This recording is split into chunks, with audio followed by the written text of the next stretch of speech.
Welcome back to another Edgewonk review. And this is a special one because we already reviewed this journal in June, and the user now reached out to us once again to do a follow-up review. So this is how the journal or his performance looked like when we did the first review, January 1st, 2025 until June 14th, 25. And when we now remove the filter and we look at his performance until now, it looks like he made his way out of the break-even phase that we saw back then, and his equity graph is mostly rising again. So we mentioned in the first video, which is here, and I will link it in the comments below, that the trader is in a break-even phase, and we gave him some tips and pointers to push through the break-even phase, which he did as it looks now. So well done. And now let's see what we can find now in his journal. When we look at his data, win rate 31%, the reward to risk ratio is excellent. So even with a lower win rate, he's still making money. So that's great. The reward to risk ratio here is the big contributor, and that is why he is profitable. So well done for this trader. One thing that we noticed is he has a lot of setups. We reached out to the user, and what we found through his answer is that he's trading obviously a lot of setups, but his best performing setup is when he has a multi-time frame approach. He asked us to only review every trade except for his day trades because he ditched them. So let's try to get them out. Also, he said include the missed trades. So what we can see is even without knowing what those setups are, but he is trading a supply and demand. This always shows a multi-time frame approach, 4 hour plus daily, daily plus weekly, daily plus weekly, weekly plus monthly, and so on. So it seems like his best performing setups are his multi-time frame setups. What are your thoughts, Moritz, here? I would say the picture is quite obvious that when you take all the trades where he has the higher time frame coverage for his supply and demand zones, that's when he makes most of the money. And then there's also this thing called LOL, which means level on top of level. It's a supply and demand concept. Usually it improves your win rate quite a bit. So whenever he has two time frames aligned plus the extra odds enhancer, then he makes money. And then when you go to the right side, where everything is red, then you can see there's a lot of setups where he doesn't have multiple time frames involved, where he doesn't have the LOL involved, and that's where he's losing money. So it's actually quite obvious to me what he should do, not even based on the sample size. The sample size is quite okay, I would say, for the losing setups, but also from everyone that teaches supply and demand, and they all say, take the higher time frame coverage, take the LOL. So just do that and ditch all the losing setups. That would improve your equity curve quite a bit.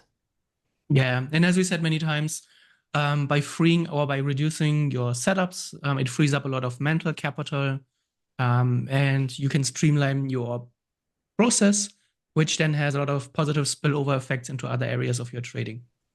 His risk distribution looks good. There are no outliers here on the left. He has good positive outliers where he has some very big winners, which drive up his reward to risk ratio. That is good. That's what helps him makes him profitable.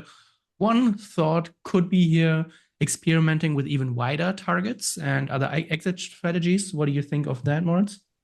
Yeah, totally. I mean, that's always where then you start really making the big bucks, when you start to experiment with your trade management and your take profits and your stop losses. I don't think there's a lot of room because I know the strategy is trading. There's not a lot of room for stop loss placement, doing it differently, but there's a lot of room for trailing your trades differently, having wider take profits, maybe taking partial profits not so early, etc. So I really think there's huge potential here for this trader. Yeah, so one way to go about this is to use the alternative strategies and test different exit strategies, right? He has a Yep. few already here, but this is really where he should spend most of his time probably because that's going to have the biggest impact. Working on the win rate is going to have a minimal impact, but the reward to risk ratio is really what drives your profit factor and then your profitability. One recommendation, this is something that we see quite often when you go to the trade comments and we look at the entry comments, they are not qualitative. And ideally, you want to have qualitative entry comments. So you can classify, is the trade within the rules? Did you break your rules? He has here one comment where he's broke the rules. But in general, here you can see it's supply and demand, weekly take profit, FOMO. I think he can do better there, and this is going to be more helpful because he asks us also if there's a way how he could switch up his position sizing by betting more on his higher quality trades. And one way to find that out, the starting point would be just first here in the trade comments to say, is this a good trade or a bad trade? And then the next step would be in the custom stats, where you have a dedicated custom statistic, where you then quantify how good of a setup this is. This would probably be a very big step forward for this trader to improve his journal quality and get new insights. Other than that, this performance looks really good. So ditching a few of the setups, focusing on it, and as we said in the past, this doesn't have to be a change forever, but try it out for 3 to 5, 6 months and see how it impacts your performance. He's trading a lot of instruments, but you had some interesting takes on that as well. In the past, we said reduce the instruments, reduce the setups, but because you know the strategy, what are your thoughts here? Yeah, I mean, this particular strategy, if especially if you trade it on the higher time frames, like daily, weekly, you're maybe gonna have one trade per instrument per year.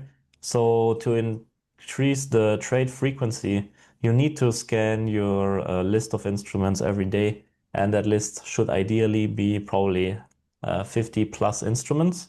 And because you're trading on a higher time frame, it's not a problem if you trade a huge list of instruments. Yeah, so you're more of an a setup specialist than an instrument specialist. That's just a different approach here. So I don't see a big issue here. There's one thing this trader asked us is he said the metals are a problem for him. You can see that silver, for example, is his biggest losing instrument, um, and and palladium right next to it. Yeah, okay. But then we also see that gold is actually one of his biggest winners. Where was it? No, I think we filtered it out Okay. Filtered because it out. it seemed, yeah, he Okay, yeah. used to trade it more as a day trading strategy. Yeah, okay. But I wouldn't actually do that at all because the metals, they are known for trends, and with the supply and demand strategy, you are trading pullbacks and reversal plays, and if you can catch a really good pullback play and then go with the trend, you're gonna make up for all of those losses quickly. So I wouldn't worry too much and read too much here into the asset class. Just keep trading it, and maybe once you have a bigger sample size, you can say more about that. But I don't see a problem here. When we look at the performance by time, there's not really an outlier. Okay, Thursday is a little bit underperforming. Not sure. Well, obviously, we cannot find a specific reason for that without knowing the details of this trader's lifestyle. Maybe something's going on Thursdays in his private life that spill over into in his trading. Maybe Wednesday nights are a bit rough, and then Thursday he's underperforming. But that's something that the trader would have to answer and carefully audit his surroundings, I think. Other than that, Monday, Wednesday, Friday all look good. It's odd that Thursday is an outlier, but you can't really say Thursdays are in general bad for supply and demand trading, I would assume. Yeah, totally not. Other than that, it looks like a really good journal. I think he's on the right track. Testing alternative strategies could make a big difference, reducing the setups.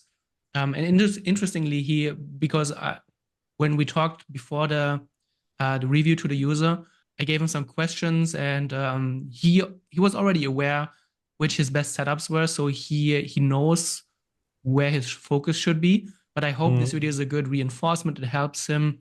Other than that, improve his trade comments, I think, would be a good start as yeah. well. Maybe a custom stats for trade quality because he wanted to get into varying position sizing, betting more on his better winners. But in order to find out what his top quality setups look like and how they perform, you need to be able to quantify that with data, and you can do that with the custom stats the best way. Exactly. Other than that, really nice. Happy for this trader that he broke through his break-even phase. He's currently in a little bit of a drawdown, but nothing to worry yet. Again, it would be really helpful then to know how often is he breaking his rules versus following his rules. That would take his journal to a completely new level as well. But other than that, he's on the right track. A few tweaks here and there. And I think this could be a very profitable journal. Hope we have another follow-up review with him in a few months. Any final closing words, Moritz?